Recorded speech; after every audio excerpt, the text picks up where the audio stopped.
bombing cities. This is not because of military. Become very friendly over the last number of years. We knew each other before, but Mark is the head of NATO, Mark Rutte, Secretary General of NATO, highly respected by everybody that knows him, but in particular the European countries. They have great reliance on him, and he's done a fantastic job. And we had a tremendous meeting, I guess it's about a month ago, and I think Mark will tell you that it was really perhaps more important the date of November 5th. That was the election day. Maybe that was the most important because we made tremendous progress together. And one of the reasons that you're here today is to hear that we are very unhappy, I am, with Russia. But we'll discuss that maybe a different day. But we're very, very unhappy with them, and we're going to be doing very severe tariffs if we don't have a deal in 50 days. Tariffs at about 100%. You'd call them secondary tariffs. You know what that means. But today we're going to talk about something else. And as you know, we've spent $350 billion approximately on this war with Russia and Ukraine, and would like to see it end. It wasn't my war, it was Biden's war. It's not my war. I'm trying to get you out of it.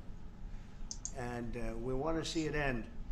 And I'm disappointed in President Putin because I thought we would have had a deal 2 months ago, but it doesn't seem to get there. So based on that, we're going to be doing secondary tariffs if we don't have a deal in 50 days. It's very simple. And they'll be at 100%. And that's the way it is. That can be more simple. It's just the way it is. I hope we don't have to do it. But regardless, we are going to be we make the greatest military equipment in the world, whether it's missiles. You saw that recently in Iran, the way those planes flew in. They hit every single, 14 bombs hit every target. Then you had the helicopters shoot a total of 30 bombs, 30 missiles, and they hit every single, Marco, is that right? Every single, Pete? Every single target. And it was, I guess, on a scale of 0 to 10, they say it was about a 15. That's how successful it was. That's how lethal it was, a word they like to use nowadays. But it was an amazing, well-organized attack that people in this country wanted to do for 24 years. You know, when we had the pilots in last week, they were saying, sir, we've been practicing this for 24 years, meaning people, not them, but other people that are a little older now. But they too, and you were the one that let us do it. But we've been practicing it 3 to 4 times a year for 22, 24 years. Because they always knew they had to stop Iran from doing what they were doing, which is trying to come up with a nuclear weapon, a nuclear bomb.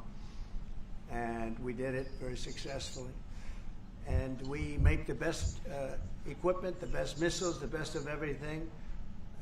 The European nations know that. And we've made a deal today, and I'm going to have Mark speak about it, but we've made a deal today where we are going to be sending them weapons and they're going to be paying for them. The United States will not be having any payment made. We are not buying it, but we will manufacture it and they're going to be paying for it.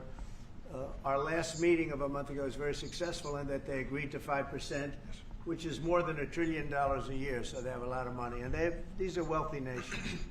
They have a lot of money, and they want to do it. They feel very strongly about it, and we feel strongly about it, too. But we're in for a lot of money, and we don't want to do anymore, and we can. But we make the best, and we're going to be sending the best to NATO, and in some cases to maybe, at Mark's suggestion, if we go to Germany, where they're going to send early on missiles, and they'll be replaced, and NATO's going to take care of it. It's going to be coordinated by NATO, and they're going to work very much with Matt Whitaker, who's right here, who's a great ambassador, and Matt's going to be coordinating. You better do a good job, Matt. I will. But Matt's going to coordinate. He's a very talented guy. He's going to coordinate everything. So in a nutshell, we're going to make top-of-the-line weapons, and they'll be sent to NATO. NATO may choose to have certain of them sent to other countries where we can get a little additional speed, where the country will release something and it'll be mostly in the form of a replacement. And I'd like to have Mark, and again, just a highly respected, pretty young guy, for having had the career that he's had, because he had an amazing career before going to NATO. So we spent a lot of time together over the last couple of months. And if you could say a few words. Absolutely. Thank you. No, Mr. President, dear Donald, this is really big. This is really big. You called me on Thursday that you had taken a decision. And the decision is that you want Ukraine what it needs to have to maintain, to be able to defend itself against Russia, but you don't want the Europeans to pay for it, which is totally logical. And this is building on the tremendous success of the NATO summit. The 5%, but also the decision to keep Ukraine strong and the decision to increase our defense industrial production. So based on that, that was Europe stepping up. This is again Europeans stepping up. So I've been in contact with many countries. I can tell you that at this moment, Germany massively, but also Finland and Denmark and Sweden and Norway, the United Kingdom, the Netherlands, Canada, they all want to be part of this. And this is only the first wave. There will be more. So what we will do is work through the NATO systems to make sure that we know what Ukrainians need, so that we can make packages. Of course, in a way, we discussed it this morning with Pete Hegseth at the Pentagon, in a way that, of course, the US will keep on its stockpiles necessary to defend this country. That's absolutely clear. But it will mean that Ukraine can get its hands on really massive numbers of military equipment, both for air defense, but also missiles, ammunition, etc., etc. So if I was Vladimir Putin today and hear you speaking about what you are planning to do in 50 days and this announcement, I would reconsider whether I should not take negotiations about Ukraine more seriously than I was doing at the moment, if I was Vladimir Putin. But when I'm Ukraine, I think this is really great news for them. So I really want to thank you for that, and it means the Europeans paying for it. And again, I mentioned all these countries, we will deal with that. And exactly as you said, it might also mean that countries will move equipment fast into Ukraine, and then the US later backfilling it, because speed is of the essence here. So really, thank you. This is important. You did a great job, and it's a really great job. We've been very successful in settling wars. You have India, Pakistan, you have Rwanda and the Congo. That was going on for 30 years. India, by the way, and Pakistan would have been a nuclear war within another week, the way that was going. That was going very badly. And we did that through trade. I said, we're not going to talk to you about trade unless you get this thing settled. And they did. And they were both great leaders. And they were great. But Rwanda and the Congo, that was going on for 30 years. And at least 7 million people killed, and killed with a lot of pretty rough weapons like machetes, heads chopped off, going on for many years. You couldn't even get near the countries. Nobody wanted to get near. It's so frightening. And we got that one solved. Serbia, Kosovo, got that solved. That was going to be one that was going to happen. And again, that was something I use. I use trade for a lot of things, but it's great for settling wars. That was really very important. We're working, Marco is working very hard with everybody here on the Strip, the Gaza Strip. I call it the Gaza Strip, one of the worst real estate deals ever made. They gave up the oceanfront property, one of the worst deals ever made. But it was supposed to bring peace, and it didn't bring peace. It brought the opposite. But we're doing pretty well on Gaza. Steve Witkoff is here, and I think we could have something fairly soon to talk about. And we solved other one. One that we just seem to have, Armenia and Azerbaijan. It looks like that's going to come to a conclusion, successful conclusion. We worked on Egypt with a next-door neighbor who is a good neighbor. They're friends of mine, but they happened to build a dam which closed up water going into a thing called the Nile. I think if I'm Egypt, I want to have water in the Nile, and we're working on that one. It's a problem, but it's going to get solved. They built one of the biggest dams in the world, a little bit outside of Egypt. You know about that? You've been hearing about that one. And that turned out to be a big problem. I don't know. I think the United States funded the dam. I don't know why they didn't solve the problem before they built the dam. But it's nice when the Nile River has water. It's a very important source of income and life. It's the life of Egypt. And to take that away is pretty incredible. But we think we're going to have that solved very quickly. So we do good. The only one we haven't been able to get to yet is Russia. And I'm not happy. And I will tell you that Ukraine wants to do something. Again, it's a war that should have never started. If I were president, it never would have happened. I used to speak to President Putin about it a lot. It was the apple of his eye. But once I saw what was going on, I said, you know, they're gonna have a war here. I was outside. The election was rigged. And I was outside looking in. And I said, you know, that thing's going to be a war. Couldn't believe it. Because what Biden said was the exact opposite of what should have been said. And it started, and it's a real mess. We're losing, I guess they're losing 5,000 or 6,000 people a day. It's actually now more. I was saying 5,000 a day. It's actually more now. Mostly soldiers, but a lot of people in cities and towns that are getting blown up too. It's a horrible war, and it should be stopped. And so if it's not done, if we don't have an agreement in 50 days, that's what we're doing, secondary tariffs. And they're biting. And I hope we don't get to the point where we do, but I've been hearing so much talk. It's all talk. It's all talk, and then missiles go into Kiev and kill 60 people. It's got to stop. It's got to stop. But the purpose of this is to say that this is a very big deal we've made. This is billions of dollars worth of military equipment is going to be purchased from the United States, going to NATO, et cetera. And that's going to be quickly distributed to the battlefield. Ukraine will take it up. And, you know, say what you want about Ukraine. When the war started, they had no chance. And they still would have had no chance if the equipment, they had the best equipment. Because we do make the best planes and missiles, and we make the best military equipment in the world by far. And we have new things coming out that are beyond belief. And I'm very excited about the Golden Dome. It's going to give us very strong protection. We've already started that. But they had courage, because somebody has to use that equipment.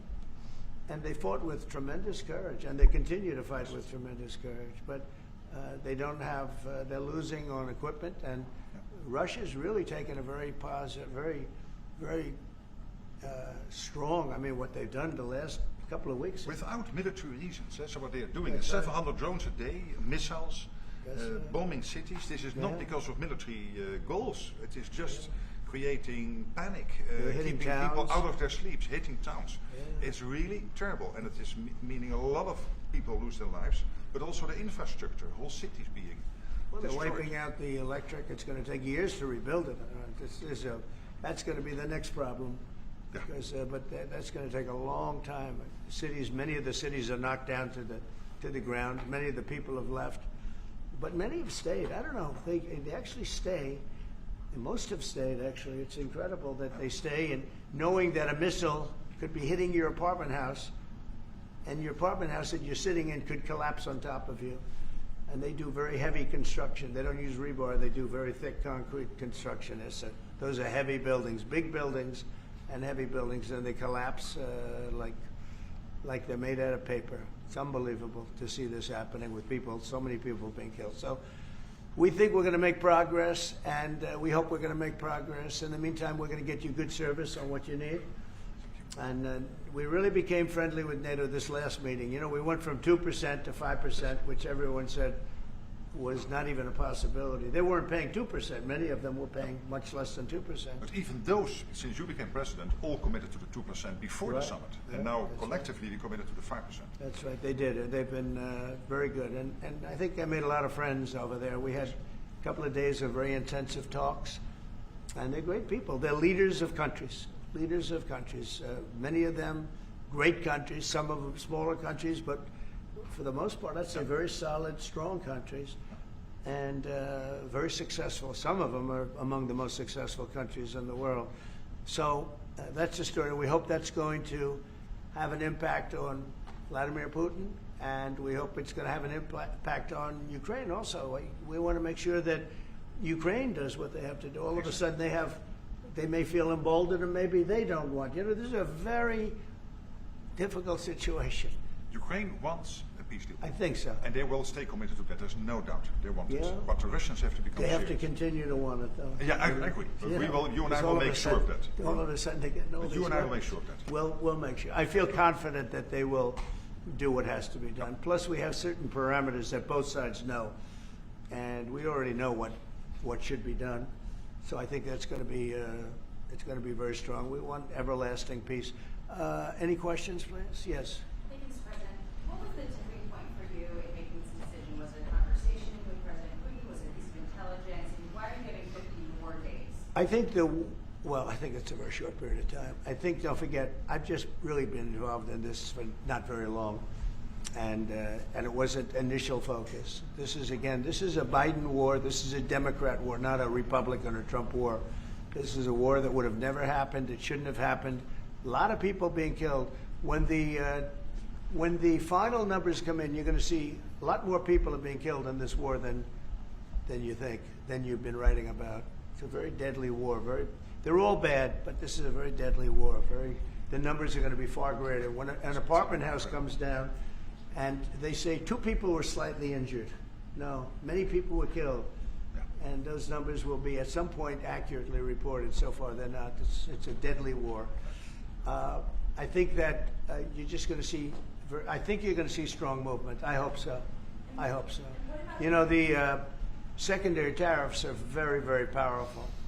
What about the tariffs that the Republicans in the House and the Senate have read? Yeah, 500%. sure. Why are you giving 100%? Well, the Republicans are moving very strongly in the Senate, giving us total control of it, but I'm not sure we need it, but it's certainly good that they're doing it. And Lindsey Graham's working hard. The whole John Thune, all of them, they're all working hard. And they're in coordination with Mike Johnson, Speaker in the House. And I think they've actually crafted a pretty good piece of legislation. It's probably going to pass very easily. And that includes Democrats. And there's some little tweaks, but I don't want to say I don't need it because I don't want them to waste their time. It could be very useful. We'll have to see. But we can do secondary. We're probably talking about 100% or something like that. We can do secondary tariffs without the Senate, without the House. But what they're crafting also could be very good. So are you suggesting then that the Congress should move forward with those sanctions, the 500%, and that your 100 would be a separate additional package? Yeah, I mean, the 500 is, sort of meaningless after a while because at a certain point it doesn't matter. It's not going to be, it's 100. 100 is going to serve the same function. But, yeah, I have it at 100%. They may have it, I don't know what they're going to end up with. They may have it at 100 too. They may have it at 500. But they're doing some good work in the House, and I think in the House and the Senate. And as you know, they're coordinated. And they can have it done quickly. They said they'll have it as quickly as I need it. So we'll see. We're talking to him. In fact, John Thune's coming over later on to talk. Yeah, he's gonna come over and talk. Mr. President, isn't your view that Vladimir Putin is characterized his dedication? What? Isn't your view that Vladimir Putin Did he misguide us? Did not clarify his intention Yeah. to a peace deal? Well, And what happens now in the next phase? you're going to see. I mean, we're going to go for a period of time. Maybe he'll start negotiating. And I think I felt, I don't know about you, Mark, but I felt that we had a deal about 4 times. Mm-hmm. And here we are, still talking about And he making a didn't deal. send serious people to the negotiations. So I remember that you were able, with Marco Rubio and with Steve Witkoff, to get these talks going in Istanbul. Yep. I remember I was myself in Turkey for NATO business in May, and we really put pressure on the Ukrainians to send a senior team into Istanbul, and they did. But then the Russians came up with this historian explaining history of Russia since 1250. We thought, and I thought, we should have had a deal done a long time ago. But it just keeps going on and on and on, and every night people are dying. A lot of people, a lot of Russian soldiers are dying, by the way, and a lot of Ukrainian soldiers too. But a lot of Russian soldiers are dying. 100,000 Russian soldiers since 1st of January. Since January, 100,000 Russian soldiers dead since January. So, if anybody in Moscow is listening to this, again, 100,000 dead Russians since January. This is what President Putin is doing at the moment. Yeah, please. Will these be Patriot missiles specifically or Patriot batteries that you're planning Everything. It's everything. It's Patriots. It's all of them. It's a full complement with the batteries. Yeah. When do you expect them to arrive? Well, we're going to have some come very soon, within days, actually, because a couple of the countries that have Patriots are going to swap over and will replace the Patriots with the ones they have, and Matt will coordinate with NATO. But so it's going to be, they're going to start arriving very soon. And this afternoon, Boris Pistorius, the German defense minister, is visiting Pete Hegseth, the Secretary of Defense, and we'll discuss also, I think, on this whole Patriot thing. Norway is involved, so that's on the Patriots, but this whole deal is also about missiles, about ammunition, so it's broader than Patriots.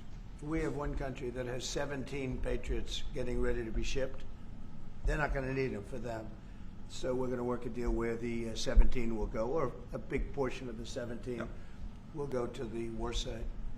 Mr. President. And that can be done very quickly. Mr. President. Mr. President, Yeah, please. could this transaction with NATO be viewed as a step towards achieving peace, letting Putin know that now Zelensky has a little bit more powerful tools in his tool chest, and maybe that brings him to the table to achieve peace? So I know that you Yeah. want to do that. Brian, that's what we've been saying. I think you might have expressed it better if you want to know the truth.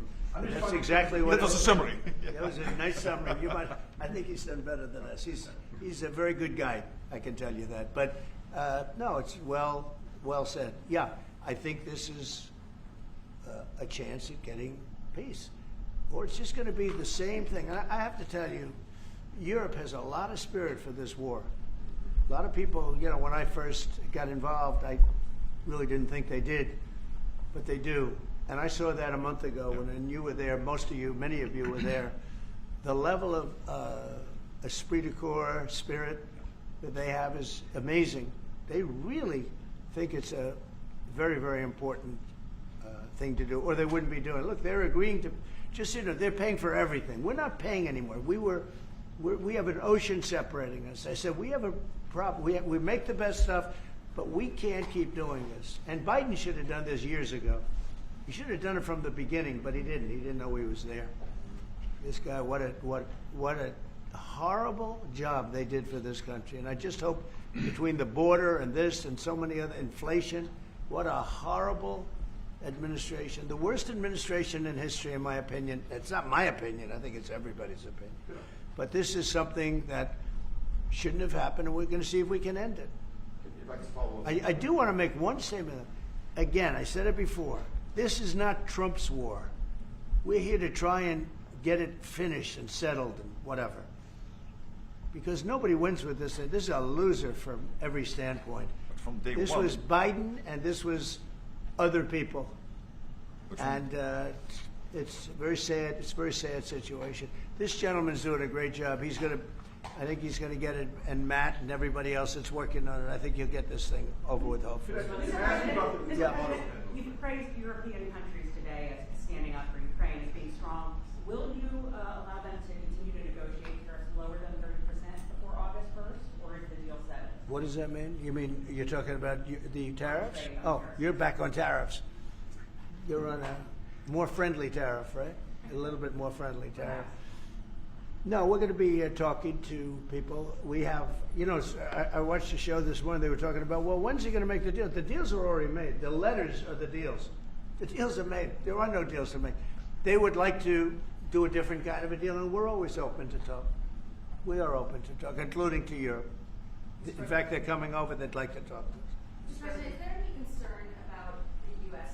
stockpiles? There was a pause in delivery of weaponry to Ukraine in order to evaluate, apparently, U.S. stockpiles. What came out of that? Evaluation. I mean, this was a very big, what we're talking about today is a very, very big day.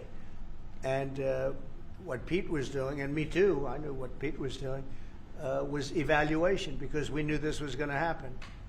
And now we actually announced it. They voted on it. It's all been done. So obviously that has a big impact on, when you say pause, obviously you're not going to be doing things if you don't know what's going to happen here. But we were pretty sure this was going to happen, so we did a little bit of a pause. But this is a very big event today. This is something very big. If it escalates further, how far are you willing to go in response? In what? How far are you willing to go if Putin were to escalate Don't ask me a question like that. How far? I don't know. I want to get the war settled. They're not Americans that are dying in it, and I have a problem, and JD has a problem. It's a stance that he's had for a long time. They're not Americans dying, but there are a lot of people dying, and on something that should be able to be settled, and we all agree with that. This group of people, that, we want to defend our country, but ultimately, having a strong Europe is a very good thing. It's a very good thing. So I'm okay with that. Yeah, please, in the back. Yeah, is there a ceiling on what the Europeans are willing to pay for? And it sounds like, are you ruling out the U.S. paying some additional weapons to withdraw that authority? Shall I try to answer Please. that? Because Yeah. basically what the president is saying, that he is willing, of course, taking consideration what the U.S. needs itself. So it's not that you can have a shopping list and you can order whatever you want, because the U.S. has to make sure that the U.S. keeps its hands on what the U.S. needs, also to keep the whole world safe, because in the end you are the police agent of the whole world. You are the most powerful nation on earth, the most powerful military on earth. But given that, the U.S. has decided to indeed massively supply Ukraine with what is necessary through NATO. Europeans 100% paying for that. And what we have been doing over the last couple of days is talking with countries, and I just mentioned the ones who in the first wave immediately said, we want to chip in. And then you are really talking about big numbers. Take Germany visiting today. They're really talking about big numbers. Can you get some clarity? I will say that I spoke with Germany, spoke with most of the larger countries, and they are really enthusiastic about this. They want to, and they're willing to go very far. I will tell you, as per your question, how far would I go? They want to go very far. They don't want this to happen.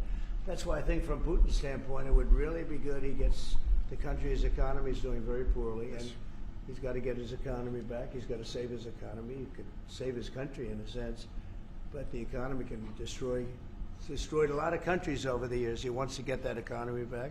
And, he's got a great country for trading and other things. If they could use the assets instead of war, he's got some tremendous potential. That's what I would say. How did you deliver this news to Putin, sir? Say? How did you tell Putin this was coming? I speak to him a lot about getting this thing done. And I always hang up and say, well, that was a nice phone call. And then missiles are launched into Kiev or some other city. And I said, it's strange. And after that happens 3 or 4 times, you say, the talk doesn't mean anything. My conversations with him are always very pleasant. I say, isn't that a very lovely conversation? And then the missiles go off that night. I go home, I tell the First Lady, I spoke to Vladimir today. We had a wonderful conversation. She said, oh, really? Another city was just hit. So it's like, look, he's, I don't want to say he's an assassin, but he's a tough guy. It's been proven over the years. He's fooled a lot of people. He fooled Bush. He fooled a lot of people. He fooled Clinton, Bush, Obama, Biden. He didn't fool me. But what I do say is that at a certain point, ultimately talk doesn't talk. It's got to be action. It's got to be results. And I hope he does it. It's potentially such a great country to be wasting so many people on this and the money. And look at what's happened to his economy. Look at what's happened. So, And with the threat in 50 days, Yeah. the economy will be hit It's, very hard. I mean, look, I hope he's going to do it. He knows the deal. He knows what a fair deal is. If there is such a thing as a fair deal, there's no winners here. This is a loser.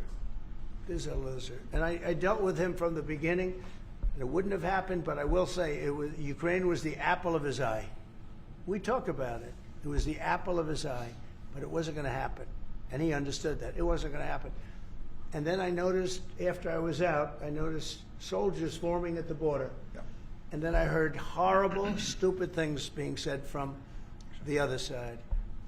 And I said, they're really handling it very, very wrong. It's a shame. Yeah. Can I say Yeah, please. one thing, and that is about President Trump, because you came in office in January. On the 12th of February, you had your first phone call with Putin. I think you did exactly what I hoped you would do. That is breaking the deadlock, starting the conversation, because you have to test him. I know Putin very well from the days when I was Prime Minister in the Netherlands. You have to test him. And you did this. And you really gave him a chance to be serious, to get to the table, to start negotiations. Steve Witkoff, Marco Rubio, we all tried to help him. But you've now come to a point where you say, well, hey. We actually thought we had you have to get probably serious. 4 times a deal. Yeah. I mean, you were Exactly. called and you said, Yeah. this looks good. Yeah. And then the deal wouldn't happen because bombs would be thrown out that night and you'd say, we're not making any deals. It was like, But it's you very- breaking the deadlock was crucial because you had to start that process. And you were the only one who was able to do that. I think we'll get it done. Do you think he's reasonable enough to negotiate? Yeah, I think we're going to get it done. I think, look, this is a very powerful situation. You have very wealthy countries buying the best equipment in the world. And we have the best equipment in the world. We make equipment like no other. You know, our submarines, nuclear submarines, are so powerful. They're the most powerful weapon ever built. And we have the best in the world they're 20 years behind, 25 years behind us. We have the greatest equipment anywhere in the world. I just hope we don't have to use it. Yeah, please. Thank you, Mr. President. On a separate topic here, President Biden, of all people, spoke to the New York Times over the weekend. He did not speak to them on the record during his time in office at all, but spoke to them recently. And he defended his use of the autopen and said that he signed off on every decision. But at the same time, the Times reports that he did not individually approve each name for the categorical pardons that applies to large numbers of people. What are your take on that? Any new revelations from Well, that? I mean, you're talking about the auto pen. Look, the auto pen, I think, is maybe one of the biggest scandals that we've had in 50 to 100 years. This is a tremendous scandal. And I know the people on the other side of see that desk, that Resolute desk? Unfortunately, he used it before me. But, you know, we have our choice of 7 desks. They're all beautiful, but I chose the Resolute, and so did he, unfortunately. But the people on the other side of the Resolute desk, I know them. Lisa, the whole group, and they're no good. They're sick people. And I guarantee he knew nothing about what he was signing. I guarantee it. So they're going to figure it out, and we'll see what happens. But to me, the auto pen, you know, you elected president. You know what the auto pen is supposed to do? Sign thousands of letters from young people that write. We get thousands of letters a week, Susie, right? Thousands. I mean, tens of thousands sometimes. I look at a room, there's a room where we have many, many people working, responding and sending letters back. That's what an auto pen's supposed to be. To write to a young 7-year-old boy that writes to the president and he wants to be president someday and he loves America. That's what the auto pen's supposed to be. It's not supposed to be for signing major legislation and all of the things. No, the auto pen, and I doubt he knew. I doubt they even spoke to him about it. I think they had, it's called a freewheeling auto pen. Like, Biden was never for open borders. Biden was never for transgender for everyone. So I don't think I think the radical left people that took over the White House, and if I didn't win, our country was finished. You know, when I was in, and I said this a couple of times, I hope I don't bore you with it, but when I was in Saudi Arabia, I was in Qatar, I was in UAE, and then I met with all of your leaders, Yes.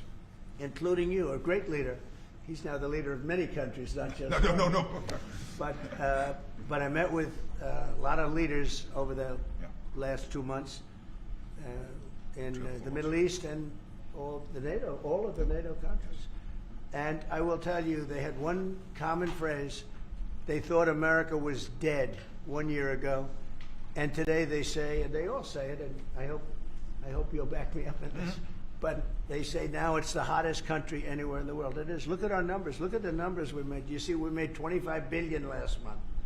We didn't make that for years. The tariffs are kicking in. The economy is very strong. Even though we have a Fed person who's terrible, he doesn't know what the hell he's doing, but that's all right.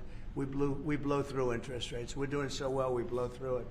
Be nice because people would be able to buy housing a lot easier. But think of it. We thought your country was dead, and they were dealing with China because they were really going to China, but not anymore. But we thought your country was dead, and now you have the hottest country anywhere in the world.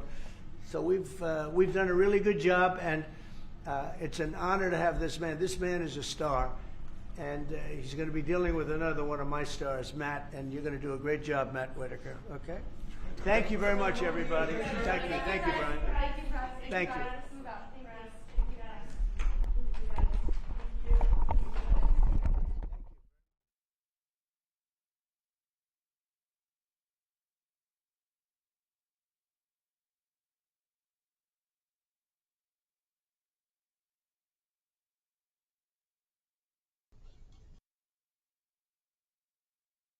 This is what okay. So that was a press conference from the White House. President Trump meeting that was General Secretary for NATO, and we want to look at some of the stuff that they really shared. I think the main idea was to help uh, Ukraine, right? So in this Russia Ukraine war, so that is the main idea that they want to do. So I'm not of I'm not surprised because this has been going on a lot. I remember I think Trump said this when he went to the NATO summit. So I knew there was something in line of that. So now what Trump is saying is they want to they want to send some stuff to some equipment to Ukraine, right? Now NATO, because Ukraine is part of NATO, they are doing all their possible best for NATO to also retaliate, to also protect themselves from what Russia is doing. So I think we will be seeing a lot going forward from Ukraine, Russia, the wars that has been happening. So that was a press conference from the White House, and that really notice what they are saying. So now NATO is going to get some equipment from the U.S. government, and also that is our department that is always Trump has been saying yes, we have the best military equipment. So that is basically what they are going to get from US. Then they it goes to Ukraine for Ukraine to also use it to protect themselves, which should be good for Ukraine in this kind of war that Russia Ukraine. Russia is not stopping the war, so we hope to see what happens next. Yeah. So for now, let me see if you have another live stream. If not, we will see what we could do if we can. If you would end here and bring another live section, yes. So we also have okay. So that's in business, right? So sometimes we'll be streaming some of the business news around here, some of the business news, and also some of the latest news around the world. Yeah. So we have European Union banter. So we bring that one live as well to you guys. So stay tuned, just subscribe and like and share for us. Thank you. See you